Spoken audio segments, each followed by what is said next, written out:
ये कहानी है राहुल और नेहा की। राहुल मनाली में रहता था और नेहा कुल्लू में।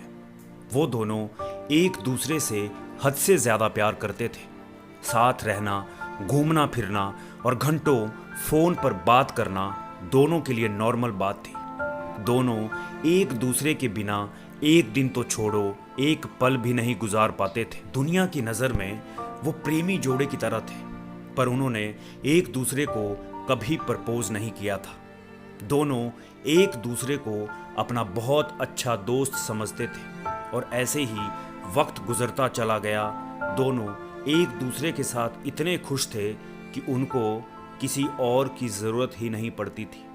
हमेशा एक दूसरे के साथ वक्त गुजारा करते थे। लेकिन अचानक एक रात कुछ ऐसा हुआ कि नेहा ने राहुल को कॉल किया, लेकिन राहुल ने फ़ोन नहीं उठाया। नेहा ने फिर कोशिश की तो फ़ोन स्विच ऑफ था। बारिश का मौसम था, भयंकर बारिश हो रही थी। नेहा ने सोचा सो गया होगा और मौसम भी ठीक नहीं है, इसलिए कल कॉल करती हूँ। अगले दिन सुबह से लेकर शाम तक नेहा राहुल को कॉल और मैसेज करती रही, पर राहुल का कोई रिप्लाई नहीं आया। नेहा बहुत परेशान और बेचैन हो गई।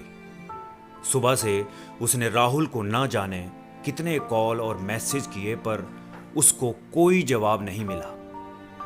नेहा को कुछ समझ नहीं आ रहा था कि वो क्या करे। देखते देखते रात के 2 बज गए। नेहा ने न खाना खाया और न उसको नींद आ रही थी। उसके मन में बस एक ही बात घूम रही थी कि आखिर राहुल उससे बात क्यों नहीं कर रहा। लगातार बारिश हो रही थी, नेहा कहीं जा भी नहीं सकती थी। मन में बहुत बुरे ख्याल आ रहे थे। नेहा की बेचैनी बढ़ती जा रही थी और चिड़चिड़ी भी हो गई थी।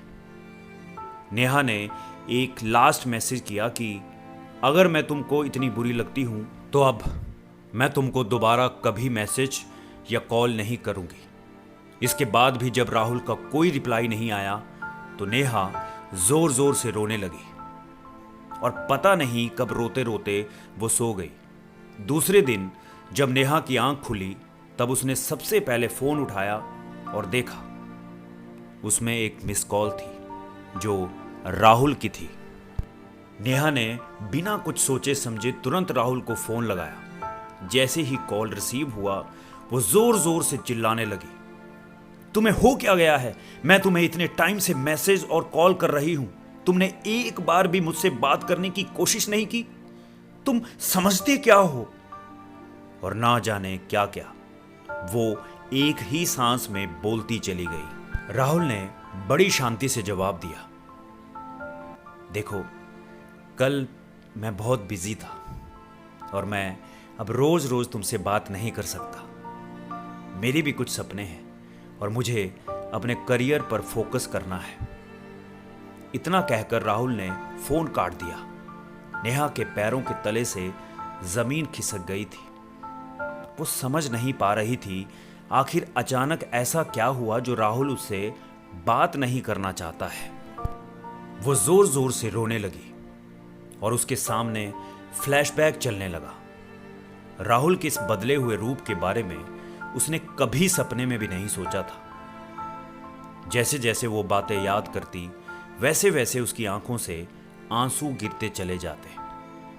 नेहा की नजरों के सामने राहुल के साथ गुजारे एक एक पल उसके दिमाग में ऐसे घूम रहे थे जैसे दोनों कल ही मिले हों। वो अपने आप को कमजोर, अकेला और दुखी महसूस कर रही थी। इससे पहले हर मुश्किल में राहुल उसके साथ था, पर इस बार वो अकेली और उदास थी। नेहा एक ही दिन में इतनी टूट गई, इतनी परेशान हो गई कि उसका दिमाग काम करना बंद कर दिया था। शाम के समय नेहा ने हिम्मत करके राहुल को कॉल किया। राहुल ने फोन उठाते ही कहा, मैं अभी बहुत बिजी हूं, तुमसे बात नहीं कर पाऊंगा, सॉरी, और फोन रख दिया। नेहा के नंबर से रात को 9 बजे राहुल को फोन आता है। फोन सुनकर राहुल जोर जोर से रोने लगता है और कहता है, ये सब मेरी वजह से हुआ है, इसका जिम्मेदार बस मैं ही हूं।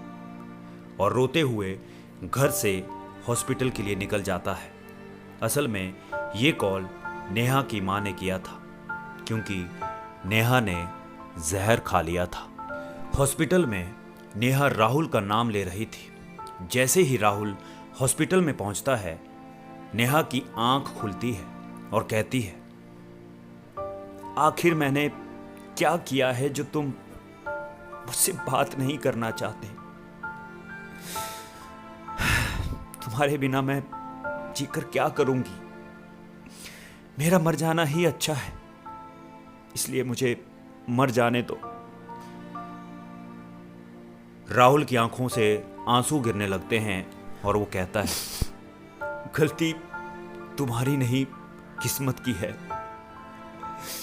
मेरे दिल में छेद है और मैं बस कुछ ही दिन का मेहमान हूं, इसलिए मैं तुमसे दूर जाना चाहता था ताकि तुमको दुख ना हो। नेहा राहुल का हाथ पकड़कर स्माइल करती है और आंखें बंद कर लेती है। राहुल जोर जोर से रोने लगता है। थोड़ी ही देर में अचानक राहुल को हार्ट अटैक आ जाता है और राहुल भी दुनिया छोड़ देता है। ऊपर वाले ने शायद इस प्रेम कहानी का दी एंड ऐसे ही लिखा था। दोस्तों, बहुत किस्मत वाले होते हैं वो लोग जिनको सच्चा प्यार मिलता है, और उससे ज़्यादा किस्मत वाले लोग वो होते हैं जो पूरी जिंदगी साथ गुजारते हैं। दोनों साथ साथ जीते हैं और साथ साथ मर जाते हैं। खैर, आज के लिए बस इतना ही। अगर कहानी पसंद आई हो तो वीडियो को लाइक, शेयर, और अगर आप चैनल पर नए हो तो चैनल को सब्सक्राइब ज़रूर कर लेना। धन्यवाद।